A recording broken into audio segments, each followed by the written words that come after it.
Question again. Protesting can be effective, and A, what do you think effective protest should look like? And B, protest, and then what? And for me here, the key word is effective.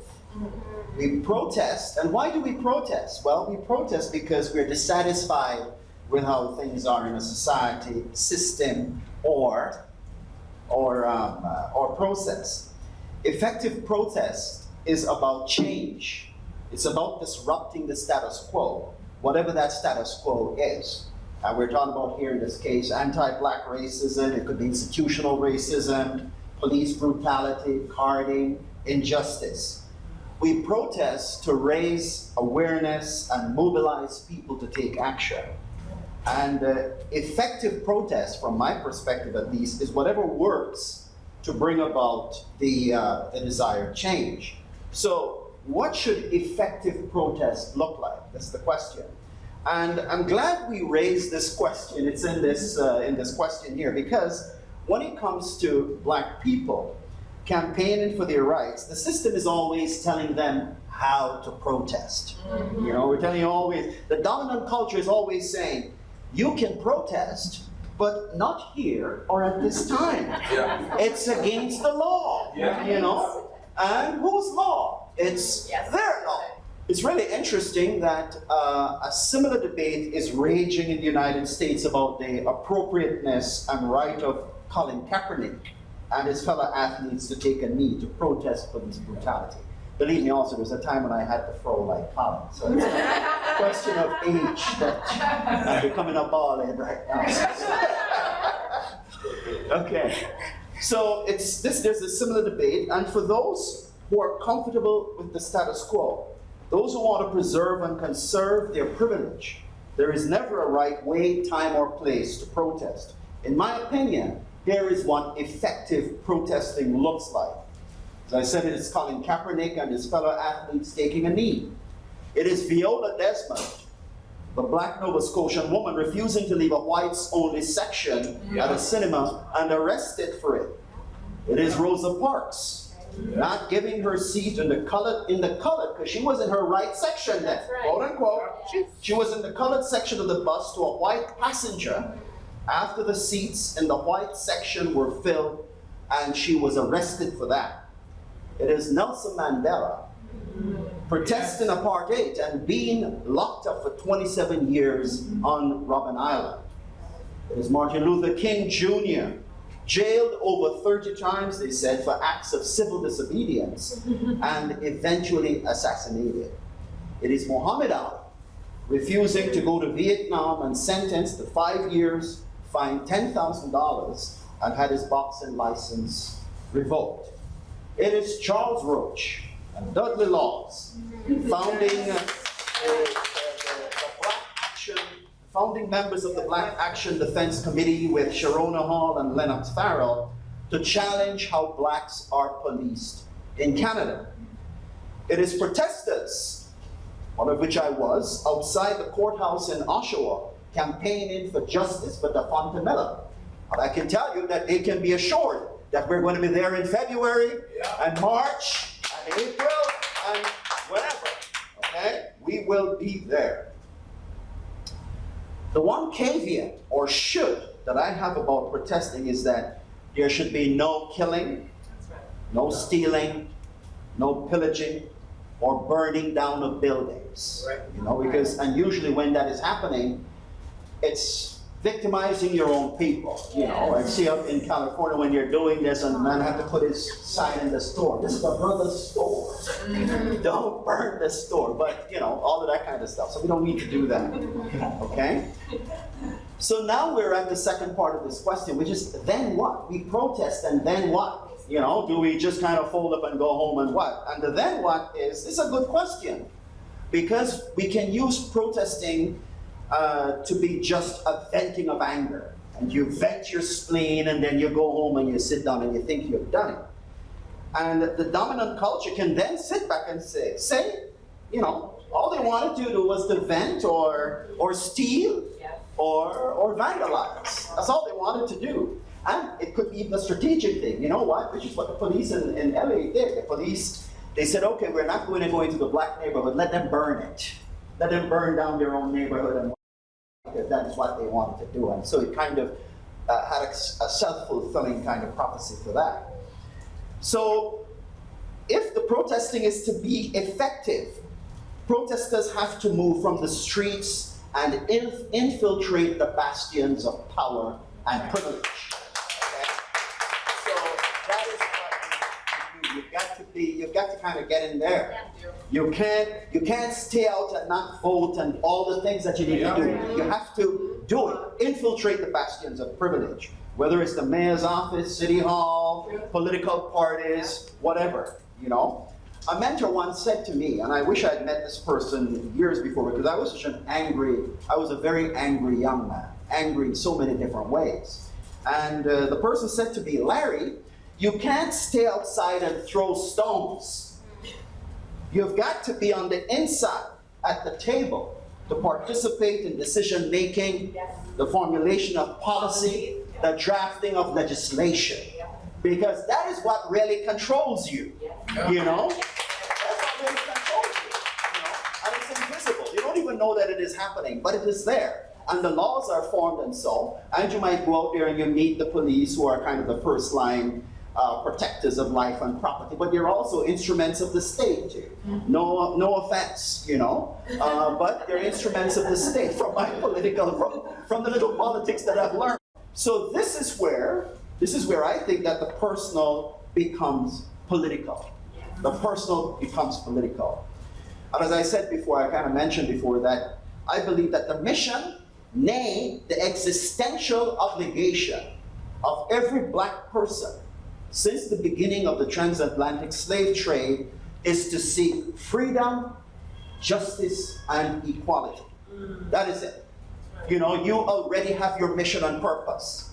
Beyond everything else, the fact that you're just born black, the universe or Jah give you a ticket and say, brethren, this is your ticket. You're gonna have to sharpen your spirit, and you're gonna have to work for justice and equality, because as Bob Marley or all the other brethren would say, it's just us, not justice.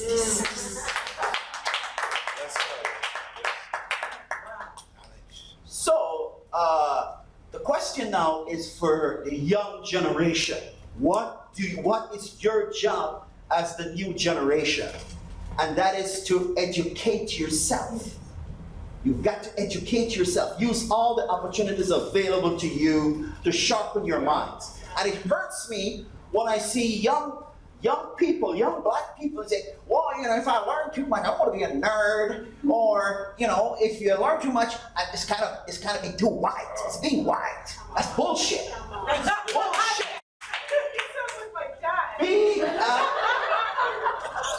Be a nerd. Be a nerd.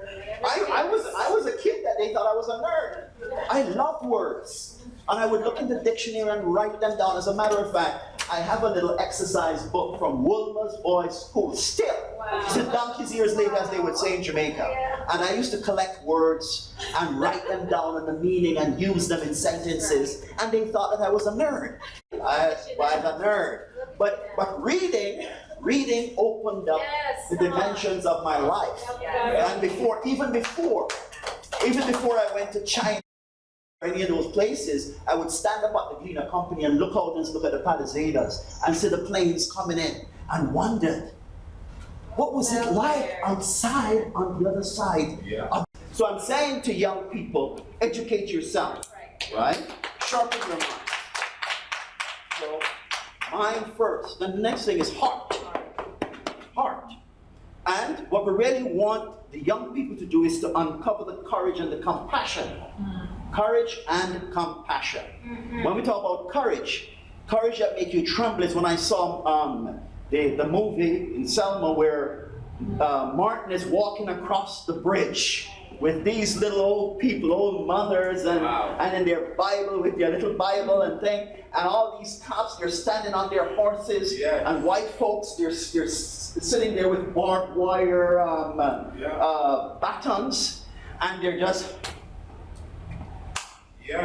you know, and these poor little black people, They're just arm in arm, and they're just kind of just walking humbly, going down, and we know that they're going to get them head bust up, as they say. You know, this is so this is it. That is courage. When I see that, tears come to my eye, because for somebody to be able to do that, that is courage. It's the courage that Mahatma Gandhi demonstrated too when he challenged the British imperialism and stood there and said, look, you can beat us down, but are you going to beat down? How many millions of Indians are you going to beat down? And you see, as they walk in. So you should all watch Gandhi. If you haven't watched that movie, go watch Gandhi, go watch Selma. Those are two very powerful movies for you to go watch. So you uncover the courage and compassion that is inherent in all of us. And the next thing that you need to do is to light and stoke the fire of righteous indignation, right? And when I say, and the righteous indignation must come from here, down in your belly, you know? This righteous indignation, it must burn. And I'm not talking about anger here, because anger can consume you, right? And I was very angry. And I did a lot of things to get rid of that anger. So I'm no longer an angry person, but I have righteous indignation, you know? And then the next thing you do, you lace up your shoes, right? And you step out in the marketplace. You step out in the marketplace with confidence and with purpose, knowing what your mission is. What is the mission? Freedom, justice, and equality. That's what we're talking about. Freedom, justice, and equality. The next thing is that young people, we need to get involved. Join political parties. Yeah. Join the political parties. Run for, yes, that's what I'm saying. You know, get involved. Join political parties. Join community organizations. Run for office. Start with the school board. Then you go for the mayor's office. And just a quick little story. My son decided in the last mayoral election that he was going to run for, as a councillor. When he never really kind of went out and did anything. And he ended up with 600 votes. That's a story. You know, he ended up with 600 votes just by putting his name down. Now, can you imagine? So next time he puts his name, I'm going to kick his butt to say, okay, brother, you put your name down. We're going to go. We're gonna go to different. We're gonna put our signs out. We're gonna go out. We're gonna do all of those kinds of things. But you just put down your name and get 600 votes. That's amazing. So here is the other thing that I'm gonna ask young people to do. Never settle into middle class, bourgeois complacency after you have quote unquote made it. Yes. Too many of us as black folk, we kind of reach and we want to get to that stage, and we get to the stage where we have the house and the 2-car garage, and we drive in the Benz and the BMW, and the whole thing is that, Brethren, you get mine? No, no. So you get mine, so you look all yours. And that is a problem. So the thing is, because if one is shackled and chained, then we all are shackled and chained.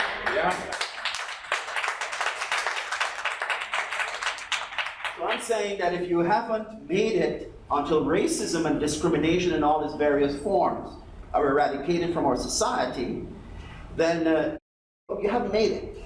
And the last thing that I want to say, and here's one last kicker. Whether you take a stand or not, you will have to pay a price. Yes. Whether you take a stand or not, you're going to pay a price. Yes. Right? And all the heroes I mentioned before, they paid a price, either with their livelihood. Colin Kaepernick still doesn't have a job. With all of those brothers linking their arms and saying what they're saying, oh, we're with you and brother and all of that, the brother still doesn't have a job. So they pay with their liberty, their life, their liberty. How many of us are prepared to go to prison? And this is what Nelson, when they sentenced him to Robben Island, says, look, I'm prepared to die for this.